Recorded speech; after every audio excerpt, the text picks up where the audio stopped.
Le Festival canadien des tulipes est fier de présenter les contes populaires hollandais.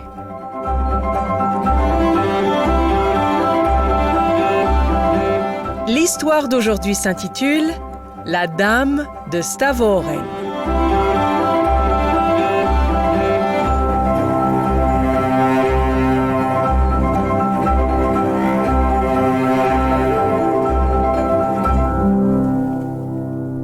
Il y a bien longtemps, le magnifique port de Stavoren accueillait des navires provenant de nombreux pays, et de nombreux pays étaient à leur tour visités par les navires de Stavoren. Les marchands de la ville étaient si fiers et si riches qu'ils avaient équipé leurs portes de poignées et de charnières en or. Parmi ces marchands était une jeune veuve, la plus riche et la plus fière d'entre tous. On l'appelait la Dame de Stavoren. Elle ne reculait devant rien pour prouver qu'elle était meilleure que ses camarades. Elle remplissait sa grande maison des marchandises les plus coûteuses venant de tous les lieux visités par ses navires. Pourtant, malgré tous ses efforts, ses rivales trouvaient toujours le moyen de l'imiter. « Je dois leur montrer une fois pour toutes que je suis la meilleure », se dit-elle. Quoi qu'il en coûte, je dois mettre la main sur la chose la plus précieuse du monde. Un soir, la dame assista à un grand bal chez un autre marchand. Là, elle rencontra un capitaine de mer riche et séduisant qui venait d'arriver à Stavoren. Il lui demanda de lui accorder chaque danse et dès lors, la dame et le capitaine furent inséparables. Bientôt, son amour pour elle fut sans bornes. Peu de temps après, le capitaine s'agenouilla devant elle pour lui glisser au doigt un anneau serti d'un énorme rubis.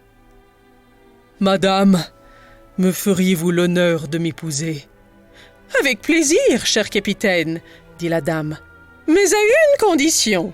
Vous devez m'offrir en cadeau de mariage la chose la plus précieuse du monde. » Le capitaine prit un air étonné. « La chose la plus précieuse ? Quelle est cette chose ? Et où puis-je la trouver ?» demanda-t-il. « Si je le savais, » dit la dame, « je l'aurais achetée moi-même. Je vous demande de la trouver et de me l'apporter. » Le lendemain, le capitaine quitta Stavoren à la recherche de la chose la plus précieuse du monde. Des mois passèrent. Tout le monde à Stavoren était au courant de la quête du capitaine. Partout où allait la dame, elle entendait des gens tenter de deviner ce que serait la chose en question. « Une robe magnifique !» déclarait l'un. « Une merveilleuse statue !» déclarait l'autre. « Une perle aussi grosse qu'un œuf !» déclara un autre encore. Plusieurs mois s'écoulèrent et enfin, le navire du capitaine fut aperçu entrant dans le port. Les habitants de Stavoren se ruèrent vers le quai.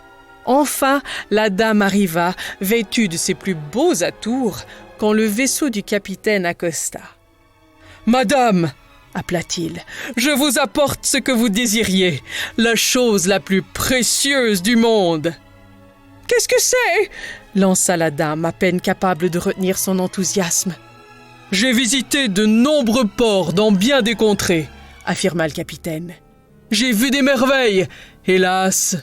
Ce n'était jamais la chose la plus précieuse. Puis enfin, dans une ville très loin d'ici, je l'ai trouvée. « Mais qu'est-ce que c'est ?»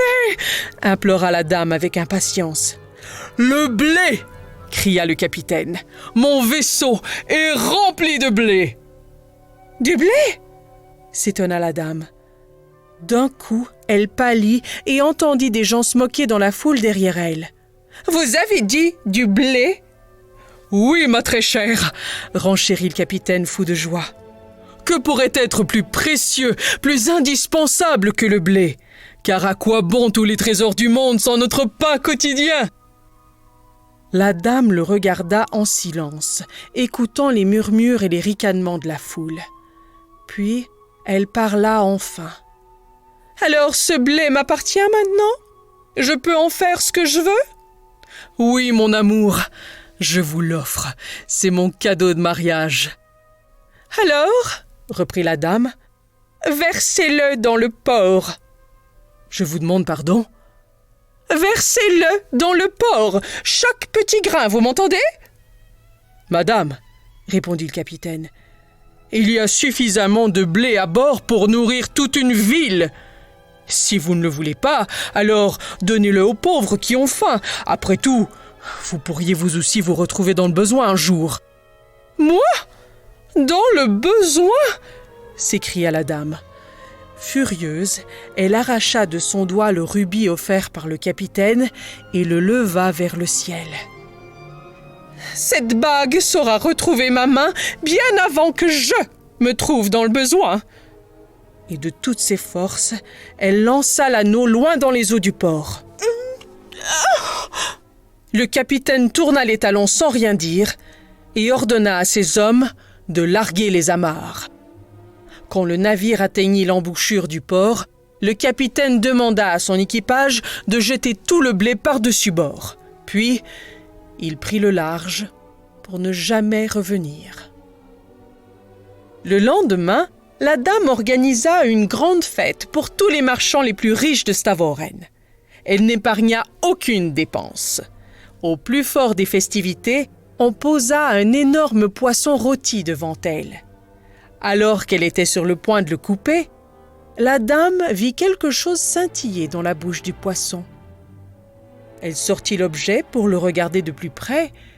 Les convives s'exclamèrent. La dame pâlit. C'était la bague rubis. Quelques semaines plus tard, les pêcheurs de Stavoren découvrirent qu'un banc de sable s'était formé sous l'eau à l'embouchure du port. Le blé jeté avait germé et poussé.